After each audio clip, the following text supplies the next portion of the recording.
Discerning Hearts presents In Search of the Still Point with Dr. Regis Martin. In episode 15, Dr. Martin reflects on Where Have All the Children Gone? My wife and I recently returned from an extended stay in Europe, during which we traveled to a dozen or more cities scattered across the continent. Lovely places like Rome, Vienna, Paris, Prague. Settings of stunning beauty, steeped in the richness of a past we must not forget, reminding us of a patrimony we did not produce, but must endeavor to preserve and remain grateful for, including especially those on whose shoulders we stand, enabling us to see beyond the vulgarities of the present moment. But in the course of our many travels, she and I made the following discovery, which continues to baffle and dismay. And that is the fact that for all the wonders we saw, there were scarcely any children to be seen at all, who are, of course, living wonders, whose existence will never go away, God having chosen them to be forever. So why is that? Where have they all gone? The answer is simple. Great numbers of couples have decided not to have any, thus opting for pleasure rather than progeny. Kids are not cost-effective, don't you know? Plus, they take up a lot of room, and, well, they require more than a little attention. What used to be called, in less progressive circles, love. Sacrifice, those austere and lonely offices that more and more we have chosen to ignore. As one European observer put it, nowadays we don't have children, we have dogs and cats. In the meantime, governments have been working furiously to overcome falling birth rates, so determined, in fact, that they'll actually pay couples to have babies. Well, it's not working. As one disgruntled couple put it, they tell us make babies, it's our future. But how can we when the so-called baby bonus turns out to be less than the cost of a year's supply of baby formula? Do the women of Europe no longer have breasts, or are they too busy bearing them on the beaches to remember exactly what they're for?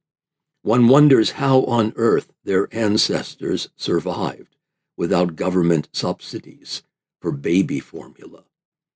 Of course, we Americans are hardly in a position to boast, our own fertility rates having plummeted to the lowest levels in history.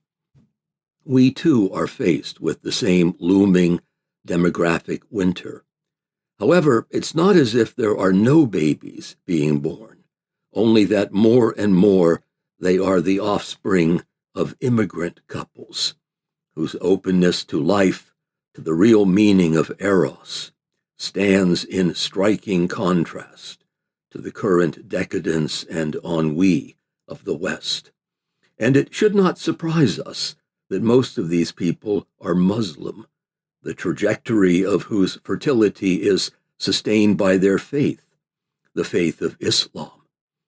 They do not share our impious attitude to absent generations, writes the philosopher Roger Scruton. They come to us from the demographic infernos of North Africa and Pakistan, each with an old man on his shoulders, a child at his feet, and his hands full of strange gods. And they are, he warns us, manifestly in the business of social as well as biological reproduction. They show us what we really stand to lose if we hold nothing sacred, namely the future. Now there's an icebreaker, pretty chilling, I'd say. And to whom finally does the future belong?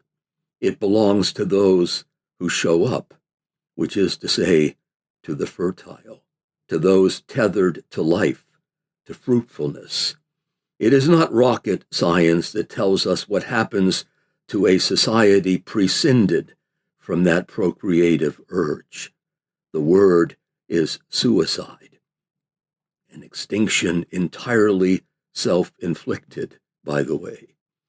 We know that it took Edward Gibbon 6 volumes to set down the rise and fall of the Roman Empire, a civilization incapable of even reproducing itself will not need that many, and probably doesn't deserve any.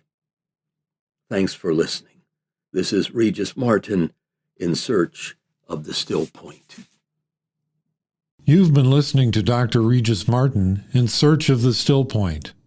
For more episodes in this series, visit discerninghearts.com, or you can find it in our free Discerning Hearts app or on many other streaming platforms. Discerning Hearts is a 501c3 nonprofit Catholic apostolate dedicated to evangelization and spiritual formation through the use of new media. To learn how you can support our mission, visit discerninghearts.com.